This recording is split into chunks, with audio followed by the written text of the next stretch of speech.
Picture a hill that never ends, and a stone that never stays. You push it up with everything you have, your muscles burning, your breath short, your mind screaming for relief. Then, right before the top, the stone slips, tumbles down, and the world resets. In Greek myth, that loop has a name: Sisyphus. Sisyphus is not punished for being weak, or unlucky, or misunderstood. He is punished for being clever in the worst way, clever enough to outsmart others, and arrogant enough to believe he can outsmart the rules of life itself. His story is about control and the price of trying to cheat what cannot be cheated. Sisyphus is remembered as a king, often connected to Ephyra, later known as Corinth.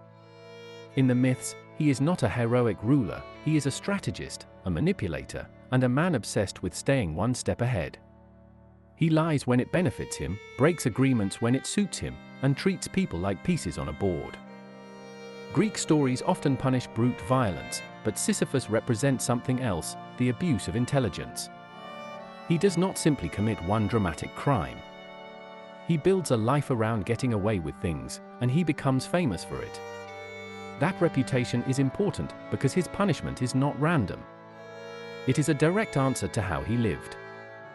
Different versions emphasize different reasons the gods target Sisyphus, but a common thread is this: he crosses lines that invite divine consequences.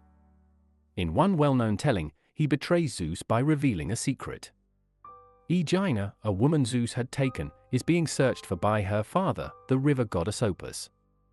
Sisyphus tells Asopus where she is, and he does it for a reward, often said to be a spring of water for his city. To Sisyphus, it is just another deal. But to the gods, it is a direct challenge, a mortal profiting from divine secrets, as if Olympus is just another court he can negotiate with. And once you become known as the man who sells secrets and breaks boundaries, the gods do not forget your name. The most famous part of the myth begins when death itself comes for him. In Greek tradition, that figure is Thanatos, the personification of death. And Sisyphus, being Sisyphus, does not beg. He does not run. He talks. He asks questions. He pretends he needs clarification, as if death is a contract with fine print. Then he does the unthinkable. He tricks Thanatos and restrains him, often described as binding or chaining death. The result is absurd and terrifying: people stop dying. Battles no longer end the way they should, the old do not pass on, the natural order jams like a machine with a broken gear. Eventually, the disturbance becomes too large to ignore, and the gods intervene. In many versions, Ars, the god of war, is furious that combat has lost its final consequence, so he frees Thanatos and restores death to the world. Sisyphus is captured. But he has learned something dangerous. If the system can be delayed once, maybe it can be delayed again. And that thought becomes his addiction. Now the myth shifts to the underworld, to Hades, where the dead are meant to stay. Sisyphus arrives, but even there he tries to turn rules into loopholes. Before his death, he gives his wife a strange instruction: do not perform the proper burial rites, do not honor the customs that send a soul onward. Then, in the underworld, Sisyphus complains. He says he has been wronged, that he cannot rest because he was not properly buried. He appeals to Persephone, the queen of the underworld, asking for a brief return to the world of the living to correct the injustice. In many tellings, Persephone agrees. It sounds like mercy, or fairness, or a small exception. But it is also exactly what Sisyphus wanted: a legal-looking exit. He returns to life, and then he refuses to go back. He clings to sunlight, to food, to comfort, to power. He treats the underworld's permission as if it was a mistake he can exploit forever, and he proves, for a second time, that his greatest talent is not intelligence. It is shamelessness. This time the gods do not negotiate. A messenger is sent, often Hermes, the guide of souls, who brings Sisyphus back where he belongs. The myth is clear on the theme: you can delay the inevitable, but you cannot cancel it. Sisyphus is returned to the underworld, and now the response is no longer a warning. It is a sentence.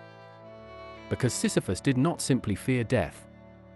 He tried to dominate it, to treat the boundary between life and death like a door he can open and close whenever it benefits him. The punishment must match that mindset. It must be a lesson in limits. So Sisyphus is placed in Tartarus, the deepest region of the underworld where the most severe punishments happen. His task is simple: push a massive boulder up a steep hill. He must keep pushing until it nears the top. And every time it approaches success, the boulder rolls back down, forcing him to begin again. That is why the punishment works. It mirrors his life. Sisyphus lived by forcing outcomes, by turning rules into tools. Now he is trapped in an outcome that never resolves. The hill gives him hope and denies him closure. It is endless effort without completion, control without victory, struggle without payoff. He cannot out-talk it, outsmart it, or bargain his way around it. The loop is the cage. Here is the moral that fits the myth itself. Intelligence without integrity turns into a weapon, and sooner or later it points back at the person holding it.